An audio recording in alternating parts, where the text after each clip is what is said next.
I want to introduce the water test area. It starts on the left with a ston, always. On the right will be a competitive unit. The laser helps you find the bubbles. A digital gauge records pressure at the manifold. This is time and temperature.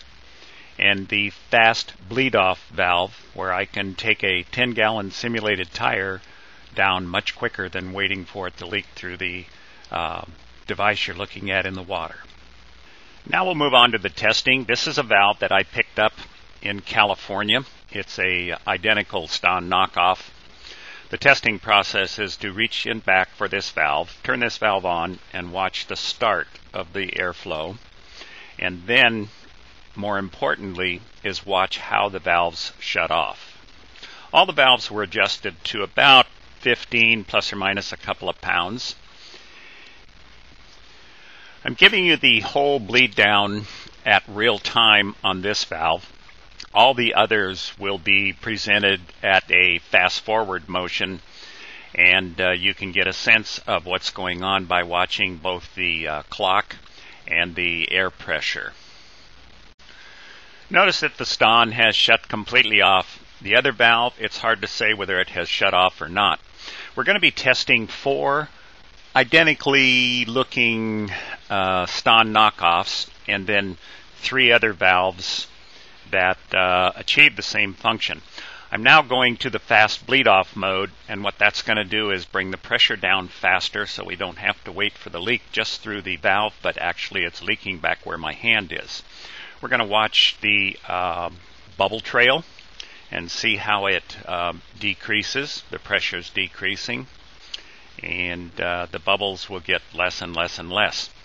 For all the future units, we're going to see a transition. That'll identify a new unit coming up under test, and then fast forward through this whole process.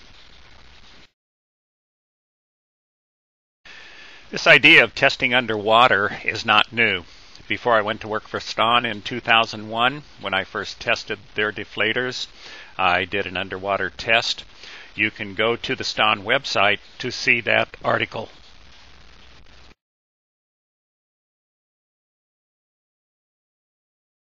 This unit comes to us from Western Australia. Note the sharp Ston turnoff. Even when I go into the fast bleed-off mode, I still see evidence of residual airflow. I had a friend buy this unit out of Washington State. You'll see the Ston sharply turn off, and then you'll see me go into the fast bleed-off mode, and the unit, again as the others, still shows residual airflow. It's identical to the first unit that I ran at regular speed.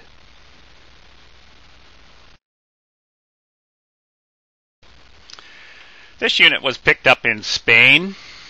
It's the last of 3 of the Ston identical knockoffs. Watch for the sharp Ston turn off, and then again fast bleed off and residual airflow in this unit.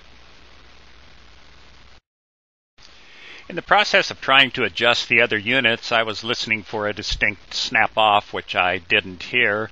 I even recorded it and tried to look at the audio waveform to see if I could see a distinct change in sound that would tell me it was shutting off. I couldn't find it. Some of you may recognize this. This is a unit that's been around for a long time. It has pretty good shut-off qualities, but watch the end of the device.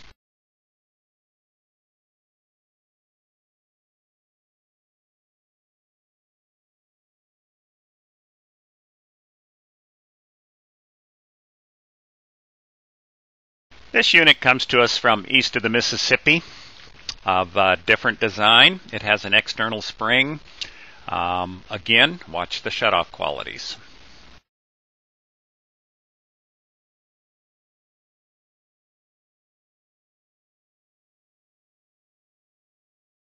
This is the big guy of the group. It comes to us from England. It has notches so you can preset the pressure without a gauge. Watch the shutoff qualities. In the process of testing the units underwater, we found that the anodized aluminum corroded a bit, and some of the springs were apparently not made of stainless steel. We saw rusting in our short tests.